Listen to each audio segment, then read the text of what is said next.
मैं एटीएम से अभी कुछ पैसे निकाल के आ रहा हूँ और मैंने वहां पे कुछ इंसिडेंट नोटिस किया होता है। मैंने सोचा कि मैं एक कमेंट करूँ साइकोलॉजिकल पर्सपेक्टिव से इस बात पे।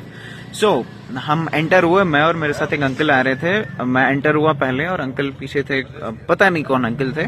एंड केबिन के अंदर, जो एटीएम का कैबिन था, वहां पे 4-5 औरतें थी जो पैसे निकाल रही थी। उन्होंने एक के बाद एक ऐसे पैसे निकाले। ब्लास्ट की खातून वहां पर मौजूद थी और अब कैबिन में मैं था, अंकल थे कोई, और उसके बाद 2-3 और बंदे आ गए थे अंदर। सो अब हम केबिन में 4-5 बंदे हैं और एक वो खातून है जो पैसे निकाल रही है। तो वहां पे अंकल कहते हैं जल्दी करो, तो एज एन कि उसको काफी जल्दी है। तो वो लड़की थोड़ा इंटिमिडेट हो गई। मैंने नोटिस किया कि थोड़ी अनईजी हो गई वो, और अब जल्दी जल्दी लगी करने। तो उन्होंने पहले किया 10,000 रुपए निकाले, क्योंकि 10,000 लिमिट थी वहां पे एक बार कैश निकालने की। फिर दोबारा से उन्होंने एटीएम इंसर्ट किया, फिर 10,000 निकाले। और वो पीछे एक अंकल थे, वो बहुत वो हो रहे थे जल्दी करो। एंड उन्होंने फिर से एटीएम डाला, तो वो काफी अनईजी हो गए। वो जल्दी जल्दी बेचारी लगी करने की, यार मैं काश इस सिचुएशन से मैं बाहर आ जाऊं।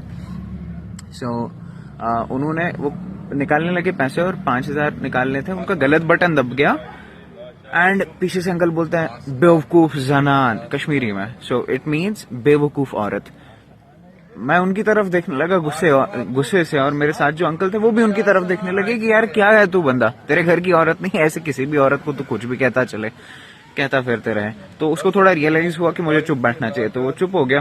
खैर, उसके बाद वो दोबारा से लगी करने, तो फिर वो बंदा लगा बोलने पहले ये बटन दबाओ, फिर ये बटन दबाओ, अब पैसे एंटर करो, अब अपना पिन लगाओ, अब ये करो। इसको साइकोलॉजी में मैंसप्लेनिंग कहते हैं। जब एक इंसान एक औरत को इस निगाह से देखता है कि उसको बेसिक नॉलेज भी नहीं है चीजों का, वो मुझसे कमतर है, वो इंफीरियर है, इंटेलेक्चुअली उसके पास दिमाग नहीं है।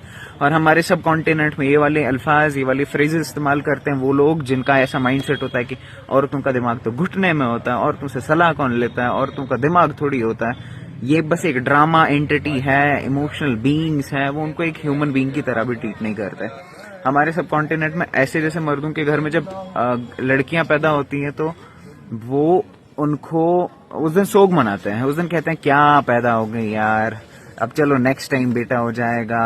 और बाकी उन लोगों को दिलासा दे रहे होते हैं कि यार चलो अब हो गया, ऊपर वाला आपको अच्छे नसीब करे, लड़का पैदा करे। और इन्हीं की औरतें ऐसी होती हैं जिनको इस तरीके से ट्रीट करते हैं कि बस एक बार इनका अपना मतलब निकल गया उनके जिस्मों से, उसके बाद बस they just become the second class citizens in their own homes. खैर, तो ये पूरे सब कॉन्टिनेंट का मसला है। And we as men need to ditch this mindset जो जनरेशन दर जनरेशन ट्रांसफर हो रहा है। We need to stop it.